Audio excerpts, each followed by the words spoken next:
అవిధేయులు కాకుండా ఉండడానికి జాగ్రత్త పడండి. अविधेय ना बने कि लेने के आज्ञा को ना मानने वाला मत बनो, उस विषय में भी तुम सावधान रहो. अगर ये दो बातें हम पक्के कर पाए, दोनों विषय में बड़ी सावधानी से हम कर पाया, ఈ రెండు విషయాల్లో కనుక మనం చాలా జాగ్రత్తగా కనుక ఉండగలిగితే एक और लक्षण हमारे अंदर मिलेगा, वो उत्तम से उत्तम लक्षण होगा इन दोनों विषयों के द्वारा. ఈ రెండు విషయంలో గనక మనం సరైన నిర్ణయం సరైన జాగ్రత్తలో ఉంటే ఇంకొక మంచి లక్షణం ఒకటి మనలో ఉండబోతుంది. అది చూడండి, అది చాలా సాహసవంతమైన విషయం. वो बहुत अद्भुत विषय है. वो तीसरा विषय वो क्या है, इसी चौथा अध्याय में इब्रानियों का, हिब्रूलियों की राసిన पत्रिका 4వ अध्याय, इब्रानियों की यही चौथी अध्याय में 16 वचन, चौथी में 16 आखिरी वचन क्या लिखा हुआ है, एम रायबड़ उंदी. देखिए, इसलिए आओ हम अनुग्रह के सिंहासन के निकट हियाव बांध कर चले कि हम पर दया हो और वे अनुग्रह पाए जो आवश्यकता के समय हमारी सहायता करे.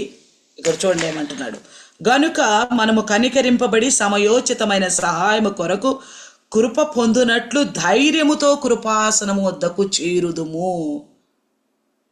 इसमें क्या है, तीसरी पॉइंट, हमने जैसे पॉइंट देना सुना, पहले एक सुना भाई ఏంటి మూడో విషయం ఇందులో, మొదట దినం భయము, రెండో దినం జాగ్రత్త, दूसरा దిన సావధాన భరతన, तीसरी क्या है ధైర్యం, మూడోదేంటి ధైర్యము. ఎక్కడికి వెళ్ళడానికి ధైర్యము, कहाँ जाने के लिए धैर्य, अनुग्रह के सिंहासन के पास जाने के लिए, కృపా సింహాసనం, కృపాసనం వద్దకు అంటే కృపతో కూడిన సింహాసనం వద్దకు, कृपतो कलिगिन आसनम वद्दकु, अनुग्रह से भरा हुआ उस सिंहासन के पास जाने के लिए हमें हिम्मत आता है. जब आप अपनी मांग को लेके बैठते हो, कब ఎప్పుడైతే నీ అవసరతను తీసుకుని కూర్చుంటావు కదా దేవుని సన్నిధిలో, సహాయం కొరకు मदद के लिए बैठते हो ना, तब आपको धैर्य आ जाता है. అప్పుడు నీకు ధైర్యం వస్తుంది. ఎందుకు, నేను ఎక్కడన్నా ఆ విశ్రాంతి నుండి తప్పిపోతానేమోననే భయం నీలో వచ్చింది. దానివల్ల జాగ్రత్త ఉండటం వల్ల నువ్వు అవిధేయుడు కాకుండా ఉండవు. एक तो आप कहीं में वंचित ना हो जाओ स्वर्गराज से, ये भय आपके अंदर आ गया, इसी वजह से आप सावधान बरतने लगा. उन इजरायली के समान मेरा हाल ना हो, मैं निश्चय स्वर्गराज में पहुंचना करके अविधेयता को छोड़ के विधेयता सीख लिया. तब हमारे अंदर क्या आएगा, అప్పుడు మనలో ఏమొస్తుంది, ధైర్యం వస్తుంది. तभी हमारे अंदर हिम्मत आएगा. ఈ హిమ్మత్ क्या करता है, ఆ ధైర్యం మనల్ని ఏం చేస్తుందంటే, దేవుని దగ్గర అడగటానికి కూర్చున్నాము అంటే बस అడిగాము ఇచ్చాడు ఇంకంతే. परमेश्वर सब मांगने के लिए बैठ गए तो हमने मांगा वो दे दिया, क्योंकि परमेश्वर पापियों की नहीं सुनता. దేవుడు పాపుల మనవి ఆలకించడు. అవిధేయుడైనా పాపే, తప్పిపోయినా గాని పాపి, अविधेयता दिखाए तो भी पापी है, वंचित रहेगा तो भी पापी है. पापी तो है प्रभु के राज्य में नहीं जाएगा, पाप लेगा परलोक राज्य केलरू. अभी ये दोनों विषय में सावधान रहने वाला, ఈ రెండు విషయాలు కరెక్ట్ గా నెరవేర్చిన వారు ధైర్యంతో ఆయన కృపాసనం వద్దకు వెళ్తారు. बड़ा हिम्मत से उनके अनुग्रह के सिंहासन के पास पहुंचेंगे. यानी कि प्रार्थना में जब बैठेगा, मदद के लिए जब मांगेगा, సహాయం కోసం ఎప్పుడైతే దేవుని దగ్గర కూర్చొని వేడుకోవాలని మొదలేస్తారో, ఇక అప్పుడు నువ్వు అడిగిందల్లా పొందుకున్నావని అనుకో. आपने जो कुछ मांगा प्रतीत करो आपको मिल गया. 11:24 मार्कुस का, మార్కు 11:24 చెప్పినట్లుగా, हमें तो उन्हीं से उन्हीं की इच्छा का हम पालन कर रहे हैं, उनकी राज्य की आशा है, बड़े सावधानी से जिंदगी को पवित्रता की ओर लेके जा रहे हैं. మనకు ఆయన మీద నమ్మకం ఉంది, ఆయన మీద ఆధారపడ్డాం, ఎంతో జాగ్రత్తగా పరిశుద్ధతను కాపాడుకుంటూ వచ్చాం. కాబట్టి ఆయన ఎదుట కూర్చున్నప్పుడు, ఆయన ఎదురుగా ప్రార్థనలో కూర్చున్నప్పుడు उनके सामने जब जरूरत के लिए सहायता के लिए जब बैठ जाते हैं तो हिम्मत ही है, धैर्य में धैर्यము. इसलिए पहला यूहन्ना का पत्रिका 5:14 में क्या कहा, అందుకే మొదటి యోహాను పత్రిక 5:14 ఏమన్నారు, ఆయనను బట్టి మనకు కలిగిన ధైర్యమేదనగా उनके द्वारा हमें ही या होती है कि हम उनकी इच्छा के अनुसार जो कुछ मांगे वो हमें मिल गया है. ఆయన చిత్తానుసారంగా ఏది అడిగినను మనము పొందుకున్నామంతే.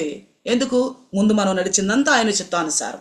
इसके आगे हमने जो सुना जी वो परमेश्वर की इच्छा के अनुसार का जिंदगी. तो हमारे अंदर धैर्य तो धैर्य आगे वो धैर्य ही भरोसा लेके आएगा. ఆ ధైర్యమే నమ్మకాన్ని తీసుకొస్తుంది. మనలో ఏదన్నా పొరపాట్లు ఉన్నాయి అనుకోండి, हमारे अंदर कुछ खामियां हैं, प्रार्थना में बैठेंगे, प्रभु मेरी तो गलती है, मैं जानती हूँ, मैं क्या करूँ प्रभु, फिर भी तू तो दयालु है, तू कर लेना. ప్రభా నాకు తెలుసు నా బలహీనతలో నేను ఎక్కడ దాచిపెట్టలే, అయినా నువ్వు దయగల వాడు కాళ్ళ మీద జయ చూపించు, వేళ మీద జయ చూపి నాకు కూడా చూపించు. उनके ऊपर दया दिखाए बाइबल में, उनके ऊपर दया दिखाई, इनके ऊपर दया, मुझ पर भी दया दिखाओ. हाँ तब तक दया दिखाएगा जब तक तू अनजान था, तब तक दया दिखाएगा. అప్పటి వరకు నువ్వు దేవుడంటే సరైన తెలియని స్థితిలో ఉండారు. అప్పటిదాకా ధైర్యం నీకు సహాయం చేశాడు, జాలి పడ్డాడు, అందుకే నేను ఇక్కడ దాకా తీసుకొచ్చాడు. इसलिए आपको यहाँ तक लेके आया. अभी तक हर जरूरतों को पूरा करते आ रहे. ఇప్పటివరకు ప్రతి అవసరతను కూడా తీరుస్తూ వస్తున్నాడు. ఇంకా నేను అశ్రద్ధగానే ఉంటాను. और भी मैं लापरवाह से ही रहूंगा. पवित्र जिंदगी को लेकर कहीं भटक तो ना जाऊं, उसका सावधान नहीं रहो करूंगा. పరిశుద్ధ విషయంలో ఎక్కడన్నా తప్పిపోతానేమనే విషయంలో జాగ్రత్త పడను.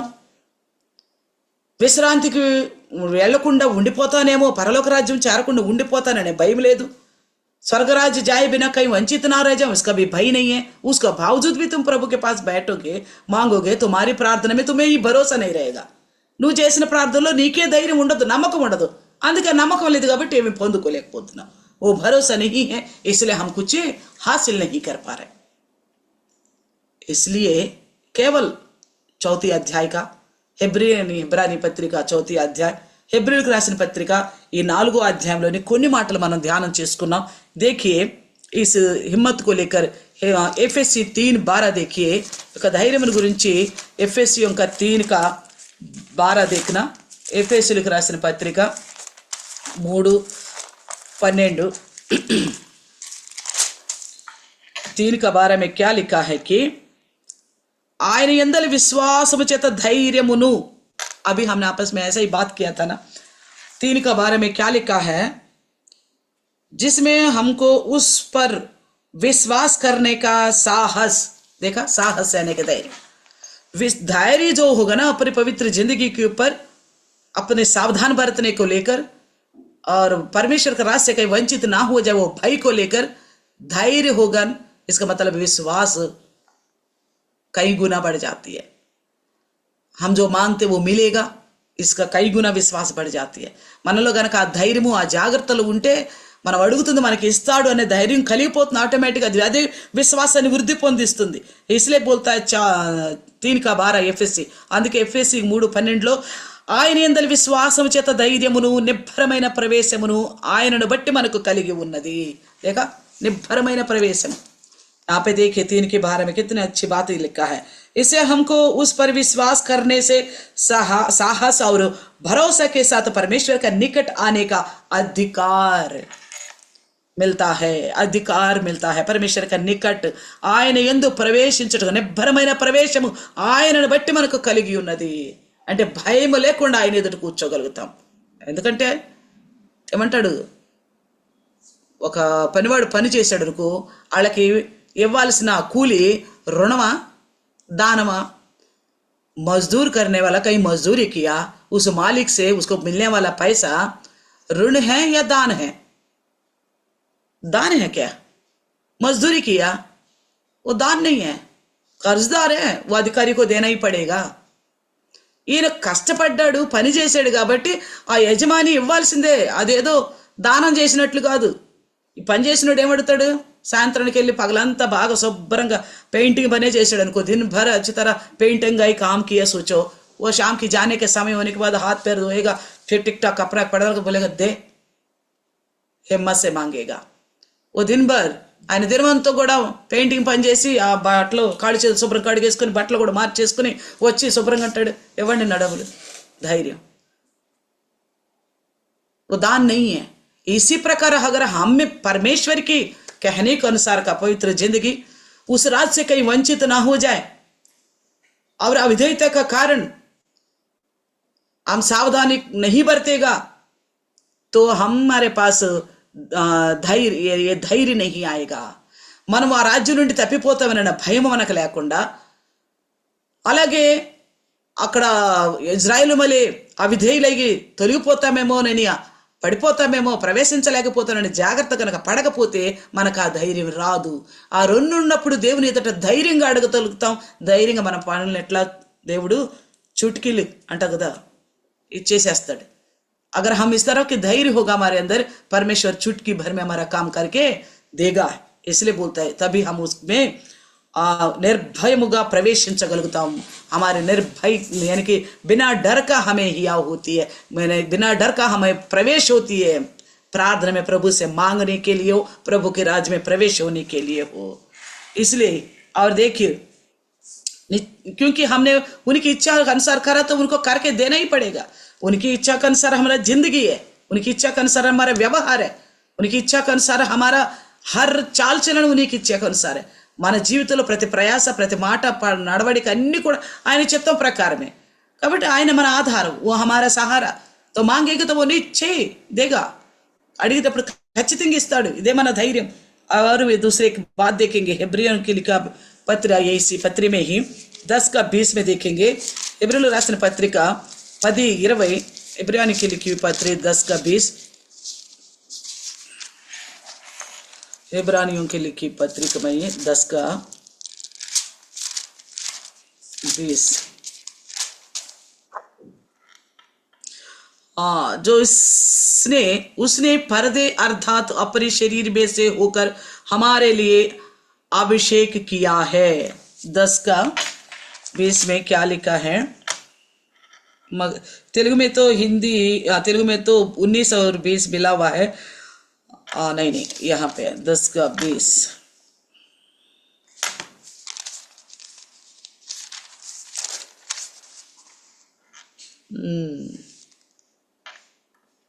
नो, मेरे पेज यहाँ पे गड़बड़ था इसलिए कन्फ्यूज हो रही हूँ. తెలుగు బైబిల్లో నా పేజీలు అట్టి టైప్ అని, అందువల్ల కన్ఫ్యూజ్ అవుతా ఉన్నాను. 5, 6, 7, 10 का 20 क्या लिखा है, कहाँ लिखा है? चलो हम हिंदी में ही देखते हैं. 10 का 20 19 से पढ़ेंगे.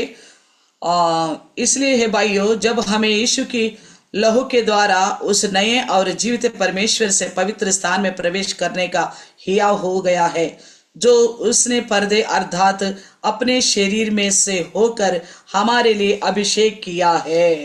तो ये मार्ग हमारे लिए कैसा अभिषेक किया गया है कि यीशु मसीह की देह की द्वारा प्रवेश हमें मिल गया. సహోదరులారా, మీరు యేసు మన కొరకు ప్రతిష్ఠించిన మార్గమును అనగా నూతనమైనదియు జీవము గలదియు ఆయన శరీరమును తెర ద్వారా ఏర్పరచబడిన మార్గమున ఆయన రక్తము వలన పరిశుద్ధ స్థలమునందు ప్రవేశించుటకు మనకు ధైర్యము కలిగి ఉన్నది. हमारे लिए परमेश्वर ने जो प्रतिष्ठित किया गया मार्ग में, वो जो मार्ग नया और जीवित है. ये मार्ग कैसा बन गया हमारे लिए? यीशु मसीह की जो देह की पर्दा, देह ही एक पर्दा बनाकर उसे चीर कर हमारे लिए मार्ग बनाया परमेश्वर ने. इसलिए क्या कहता है? ఆయన రక్తం వలన పరిశుద్ధ స్థలములో ప్రవేశించుటకు మనకు ధైర్యం కలిగి ఉన్నది. इसलिए कहता है उन्हीं के लहू के द्वारा पवित्र स्थान में प्रवेश करने के लिए हमें हिम्मत मिलती है. ये कैसा बना ये हमारे लिए ये मार्ग? మన కోసం ఏర్పాటు చేయబడిన ఈ పరలోక మార్గము ఎలా ఉంది? किस तरह बना था? ఎలా తయారు చేయబడింది ఈ మార్గము? किस तरह बनाया गया था? यीशु मसीह का देह एक पर्दा है, उस पर्दे के द्वारा नया और जीवन के मार्ग है. యేసుక్రీస్తు యొక్క శరీరం ఒక తెరలాగా అయితే ఆ తెర నుండి అనగా ఆ శరీరమును చీల్చి उस शरीर को चीर कर हमारे लिए प्रवेश हो गया. ये नया मार्ग, ये नया जीवन, ఇది నూతన మార్గము, జీవముతో కూడిన మార్గము. దీనిని బట్టి మనం ఆ మార్గమును ఆ రాజ్యంలో ప్రవేశించగలుగుతాం. इसी के द्वारा हम उस राज्य में प्रवेश कर पाएंगे. ये लहू के द्वारा हमें पवित्र स्थान में प्रवेश करने के लिए ये मौका हमें मिलता है. రక్తం వలన ఆ పరిశుద్ధ స్థలములో ప్రవేశించే అవకాశం మనకి కలుగుతుంది. इसलिए हमें मिला इस सौभाग्य को, हम ना खोए.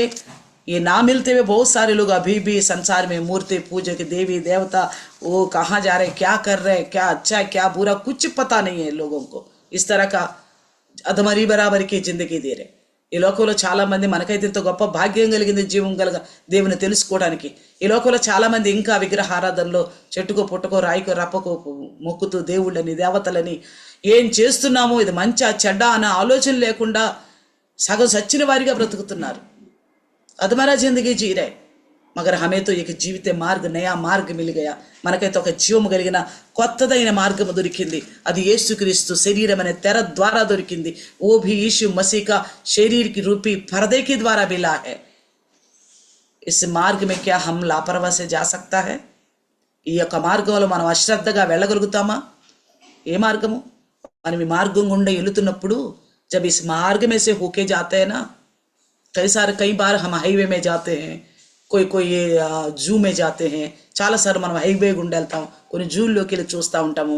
చూడటానికి చాలా ఆహ్లాదకరంగా భలే ఉంది ఈ రోడ్డు, భలే ఉంది మార్గం అనుకుంటా ఉంటాం. बहुत अच्छा लग रहा है ये मार्ग, बहुत अच्छा ये रोड करके सोचते हैं. मगर यीशु मसीह के देह रूपी ये पर्दा फाड़ कर हमारे लिए मार्ग बनाएगा ना.